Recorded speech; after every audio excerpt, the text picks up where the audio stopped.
نحمده ونستعينه ونستغفره ونعوذ بالله من شرور أنفسنا ومن سيئات أعمالنا من يهده الله فلا مضل له ومن يضلله فلا هادي له ونشهد أن لا إله إلا الله وحده لا شريك له ونشهد أن محمدا عبده ورسوله أما بعد أعوذ بالله من الشيطان الرجيم بفضل بسم الله الرحمن الرحيم ومنهم من عاهد الله لئن أتانا من فضلي لنصدقن ولنكونن من الصالحين صدق الله العليم. கண்ணியத்திற்குரிய அல்லாஹ்வின் நல்லடியார்களே, சகோதரர்களே, நபிகள் நாயகம் ஸல்லல்லாஹு அலைஹி வஸல்லம் அவர்கள் கூறுகின்றார்கள், லா ஈமான லஹு லிமன் லா அமானத லஹு. அமானிதம் நிறைவேற்றாதவரிடம் ஈமான் இல்லை என்பதாக பெருமானார் ஸல்லல்லாஹு அலைஹி வஸல்லம் கூறினார்கள். லா ஈமான லிமன் லா அமானத லஹு. யார் அமானிதத்தை சரியாக நிறைவேற்றவில்லையோ அவரிடத்துல ஈமானே இல்லை என்பதாக சொல்றாங்க. அதே போன்று வலா தீன லிமன் லா அஹத லஹு. யார் வாக்குறுதியை நிறைவேற்றவில்லையோ அவரிடத்தில் மார்க்கமே இல்லை என்பதாக பெருமானார் ஸல்லல்லாஹு அலைஹி வஸல்லம் அவர்கள் சொல்லக்கூடிய ஒரு செய்தியை பார்க்கிறோம். அப்ப அமானிதத்தை நிறைவேற்றலனா அவர்கிட்ட ஈமான் என்று சொல்லக்கூடிய அந்த இறை நம்பிக்கையே இல்லை. யார் வாக்குறுதியை நிறைவேற்றலையோ அவரிடத்துல இந்த மார்க்கமே இல்லை. அப்படின்னா என்ன அர்த்தம்? அவர் முஸ்லிமாகவே இல்லை என்பது இந்த ஹதீஸினுடைய ஒரு கருத்தாக நம்மால விளங்கிக்க முடியும். அப்ப அமானிதமும் வாக்குறுதியும் ஒரு முஸ்லிமின் மீது கட்டாயமான கடமையாக அல்லாஹ்வுடைய தூதர் ஸல்லல்லாஹு அலைஹி வஸல்லம் அவர்கள் வலியுறுத்தி சொல்வதை நம்ம பார்க்கிறோம். ஒப்படைக்கப்பட்டது அமானிதம், கொடுக்கப்பட்டது வாக்குறுதி. இந்த ரெண்டிலையுமே ஒரு முஸ்லிம் நேர்மையாக இருப்பது மிக முக்கியமான கடமை. ஒப்படைக்கப்பட்டது அப்படின்னு சொன்னா, ஒரு பொருள் நம்ம இடத்தில் ஒப்படைக்கப்பட்டால் அதை திருப்பி அதற்கு உரியவரிடம் எந்த விதமான குறையும் இல்லாமல் அதை திருப்பி ஒப்படைக்கிறது அமானிதம். கொடுக்கப்பட்டது வாக்குறுதி என்று சொன்னால் நாம ஒருத்தருக்கு கொடுக்கக்கூடிய வாக்குறுதி, அது யாரா வேணாலும் இருக்கலாம். மனைவிக்கு வாக்குறுதி கொடுத்திருப்போம், பெற்றோர்களுக்கு வாக்குறுதி கொடுத்திருப்போம், பிள்ளைகளுக்கு வாக்குறுதி கொடுத்திருப்போம், உறவுகளுக்கு வாக்குறுதி கொடுத்திருப்போம், உடன் பழகக்கூடிய நண்பர்களுக்கு வாக்குறுதி கொடுத்திருப்போம். அதனாலதான் யாரிடத்தில் வாக்குறுதி கொடுத்தாலும் கவனமா கொடுக்கணும். நம்ம மனைவி தானே, நாம சொன்னா செஞ்சு ஆகணுமா அப்படின்னு சொல்லி விட்டுறக்கூடாது. மனைவி இடத்துல வாக்குறுதியாக ஒன்றை கொடுத்து விட்டால் அதையும் நிறைவேற்றி தான் ஆகணும். என் மனைவிட்ட நான் சொன்னேன், நான் செஞ்சா செய்வேன், செய்யாட்டி இருப்பேன் அப்படி நாம சொல்ல முடியாது. வாக்குறுதியாக கொடுத்து விட்டால் அது மனைவியாக இருந்தாலும் அதை செஞ்சிடணும், பெற்றோர்களாக இருந்தாலும் அதை செஞ்சிடணும், உடன் பிறந்தவராக இருந்தாலும் செஞ்சிடணும், அந்நிய சகோதரராக இருந்தாலும் வாக்குறுதியை கொடுத்து விட்டால் அதை நிச்சயமாக என்ன செஞ்சிடணும், அதை நிறைவேற்றுவது முஸ்லிம்களுடைய கடமை என்பதாக இந்த ஹதீசுகளின் வாயிலாக நாம் தெரிந்து கொள்ள முடிகின்றது. கண்ணியமிக்க அல்லாஹ்வின் நல்லடியார்களே, சகோதரர்களே, அதே போன்று அல்லாஹ் தன்னுடைய திருமறையில சொல்லக்கூடிய ஒரு செய்தியை பார்க்கிறோம். மனிதன் ரெண்டு வகையாக ஒப்பந்தம் செய்வான். அதாவது ஒண்ணு அல்லாஹ்விடத்தில் செய்யக்கூடிய ஒப்பந்தம், ரெண்டாவது அடியார்களிடத்துல செய்யக்கூடிய ஒப்பந்தம். அல்லாஹ்விடத்தில் செய்யக்கூடிய ஒப்பந்தமா இருந்தாலும் சரி, அடியார்களிடத்தில் நாம் கொடுக்கக்கூடிய அந்த ஒப்பந்தம், அந்த வாக்குறுதியாக இருந்தாலும் சரி, இந்த ரெண்டையுமே நிறைவேற்றுவது முஸ்லிம்களான முஃமின்களினுடைய கடமை என்பதாக ஸல்லல்லாஹு அலைஹி வஸல்லம் சொல்றாங்க. இப்ப அல்லாஹ்விடத்துல ஒரு அடியான் வைக்கக்கூடிய ஒரு வாக்குறுதி ஒப்பந்தம் என்ன அப்படின்னு சொன்னா, இந்த காரியம் எனக்கு நடந்துருச்சு அப்படின்னு சொன்னா நம்ம என்ன செய்வோம், மனசுல நினைப்பாரு, இந்த காரியம் எனக்கு நடந்தால் நான் என்ன செய்வேன், அந்த காரியத்துக்கு பகரமாக நான் இதை செய்யறேன்டா அல்லா அப்படின்னு சொல்லி மனசுக்குள்ள ஒரு நியத்து வைக்கிறாருல, இதுதான் ஒப்பந்தமா மாறுது. இதுதான் ஒப்பந்தமா மாறுது. எனக்கு இந்த காரியம் நடக்கணும், இது நடந்தா இதை நான் செய்வேன். நான் இந்த வீடு கட்டிக்கிட்டு இருக்கேன், வேலை முடிஞ்சிருச்சு அப்படின்னு சொன்னா நான் என்ன செய்யறேன், இத்தனை ஏழைகளுக்கு நான் உணவு கொடுக்குறேன் அப்படின்னு மனசுக்குள்ள அல்லாஹ்விடத்துல ஒப்பந்தம் செய்யறார். மனசுக்குள்ள ஒரு நியத்து வைக்கிறார். அந்த நியத்து எங்க போய் நிக்கணும்னு சொன்னா, உள்ளத்தில் இருப்பதை அறியக்கூடியவன் அல்லாஹ்வாக இருக்கிறான். எனவே இந்த ஒப்பந்தம் அந்த அடியார் அல்லாஹ்விடத்துல செஞ்சிட்டாருன்னு அர்த்தம். எனக்கு உடல் நலம் சரியில்லாம இருக்குது, இது சரியாயிடுச்சுன்னு சொன்னா நான் இதை செய்யறேன், இது நடந்தால் இதை நான் செய்து விடுவேன், இந்த காரியத்தை முன் வச்சு இந்த காரியம் எனக்கு நடந்துருச்சுன்னா இதை நான் செய்யறேன் என்பதாக உள்ளத்துக்குள்ள ஒரு நியத்தை வைக்கிறாருன்னா அவர் யார்கிட்ட ஒப்பந்தம் செஞ்சிட்டாரு, அவரா நினைச்சுக்கல, செஞ்சா செய்யலாம் செய்யாட்டி விட்டுலாங்கிறது இல்லை, அவர் அல்லாஹ்விடத்துல ஒப்பந்தம் செஞ்சிட்டாருன்னு அர்த்தம்.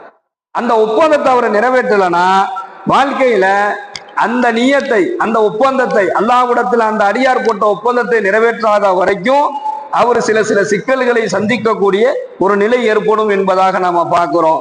அதே போன்று அல்லாஹ் தன்னுடைய திருமறையில சொல்றான், எனக்கு இருந்தா நான் செய்வேன் அப்படின்னு சொல்லி மனுஷன் சொல்லுவான்.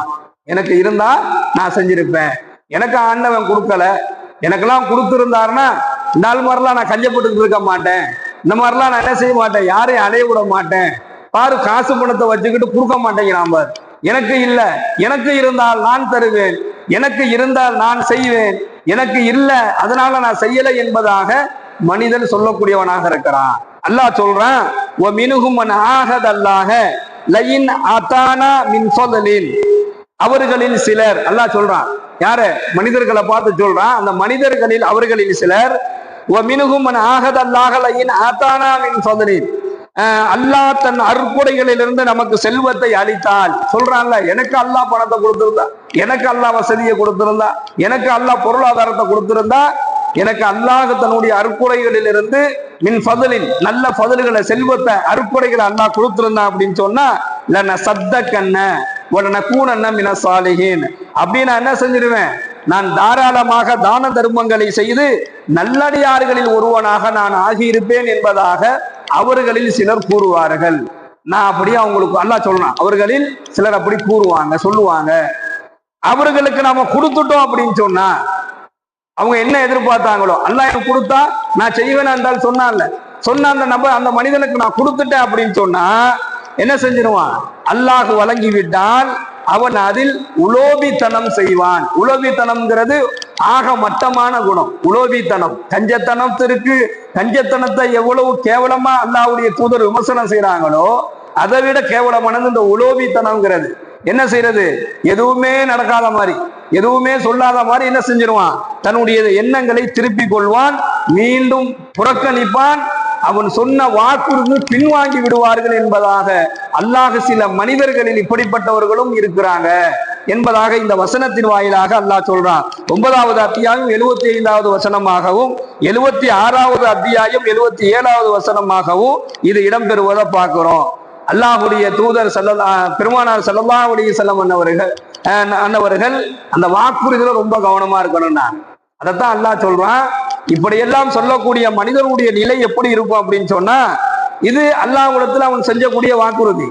அல்லாஹ்விடம் செய்த வாக்குறுதிக்கு அவன் மாறு செஞ்சிட்டான் அப்படின்னு சொன்னா, அல்லாஹ்விடத்துல சொன்ன வாக்குறுதிக்கு ஒரு அடியான் மாறு செஞ்சிட்டான் அப்படின்னு சொன்னா அவனுடைய நிலைமை என்ன என்பதை பற்றி அல்லாஹ் சொல்லும் பொழுது, மறுமை நாள் வரை அவனுடைய உள்ளத்தில் அல்லாஹ் நயவஞ்சகத்தை, முனாஃபிக்தனத்தை போட்டு விட்டான் என்பதாக அல்லாஹ்வே குர்ஆன்ல பதிவு செய்றான். யார் அல்லாஹ்விடத்துல சொன்ன வாக்குறுதிய மீறிட்டானோ அல்லது அந்த வாக்குறுதியை நிறைவேற்றலையோ, எனக்கு பணம் அல்லாஹ் கொடுத்தா நான் கொடுப்பேங்கிறான், அல்லாஹ் கொடுத்தோன்னா கொடுக்காம விட்டுட்டான், இந்த மாதிரி ஆட்களுக்கு அல்லாஹ் என்ன சொல்றானா, நீ மறுமை நாள் வரைக்கும் நீ முனாஃபிக்குங்கிறான் அல்லாஹ். அப்ப சாதாரணமா கூட இதை நம்ம சொல்லிடக்கூடாது, என்கிட்ட இருந்தா நான் செஞ்சிருவேன், என்கிட்ட இருந்தா நான் கொடுத்துருவேன், எனக்கு ஆண்டவன் கொடுக்கல அப்படின்னு சொல்லி சொல்லுவான், நான் கொடுப்பேன் ஆனா அவன் செய்ய மாட்டான், அப்படி செய்யாம விட்டுட்டானா மறுமை நாள் வரைக்கும் அவன் நயவஞ்சகன் தான் என்பதாக அல்லாஹ் சொல்லக்கூடிய ஒரு செய்தியை பார்க்கிறோம். அல்லாஹ் பாதுகாக்க வேண்டும். 2வது, பெருமானார் ஸல்லல்லாஹு அலைஹி வஸல்லம் அன்னவர்கள் இந்த வாக்குறுதிக்கு எவ்வளவு முக்கியத்துவம் கொடுத்திருக்கிறாங்க என்பதை பற்றி நாம் வரலாறுல எடுத்து பார்த்தோம்னா, ஹஜ்ரத்னா உஸ்மான் இப்னு தல்ஹா என்று சொல்லக்கூடிய ஒருவர், கஅபத்துல்லாஹ்வுடைய சாவி அவர்கிட்ட தான் இருக்கும், கஅபத்துல்லாஹ்வுடைய சாவியே அவர்கிட்ட தான் இருக்கும். ஒரு முறை தொழுவுறதுக்காக வேண்டி இந்த சாவியை போய் கேட்டாங்க அல்லாஹ்வுடைய தூதர். அப்ப அவர் மறுப்பு தெரிவித்தார், சாவிலாம் உங்களுக்கு தர முடியாது, காபாவினுடைய சாவியை உங்களுக்கு தர முடியாதுன்னு சொல்லிட்டார். பெருமானார் ஸல்லல்லாஹு அலைஹி வஸல்லம் அன்னவர்கள் சொன்னார்கள், ஒரு நாள் உன்னுடைய இடத்துல நான் இருப்பேன், ஒரு நாள் உன் இடத்தில் நான் இருப்பேன் அப்படின்னு சொல்லிட்டு அமைதியா வந்துட்டாங்க. அதே போன்று மக்கா வெற்றி கொள்ளப்பட்டது. மக்கா வெற்றி கொள்ளப்பட்டதற்கு பிறகு இப்ப மக்காவே இவங்களுக்கு சொந்தமா போச்சு. இப்ப காபத்துல்லாஹ்வுடைய சாவி அல்லாஹ்வுடைய தூதரத்துல அவரே ஒப்படைக்கணும். எந்த உஸ்மான் இப்னு தல்ஹா தரமாட்டேன்னு சொல்லி சொன்னாரோ அவர் கொண்டு வந்த சாவியை அல்லாஹ்வுடைய தூதர் இடத்துல ஒப்படைக்கணும். அங்க இருக்கக்கூடிய சஹாபாக்கள் எல்லாம் ரொம்ப ஆர்வமா இருக்கிறாங்க. பெரும் சஹாபா பெருமக்கள் அந்த உஸ்மான் இப்னு தல்ஹாட்ட இருந்து சாவியை வாங்கி அல்லாஹ்வுடைய தூதர் நம்மள்கிட்ட கொடுப்பாங்க அப்படின்னு சொல்லி எதிர்பார்ப்போட பெரும் பெரும் சஹாபாக்கள் எல்லாம் சபையில காத்திருந்தாங்க. சாவி கொண்டு வரப்பட்டது. சாவியை வாங்கிய அல்லாஹ்வுடைய தூதர் ஸல்லல்லாஹு அலைஹி வஸல்லம் அன்னவர்கள் மீண்டும் உஸ்மான் இப்னு தல்ஹாவிடத்திலே சாவியை கொடுக்குறாங்க.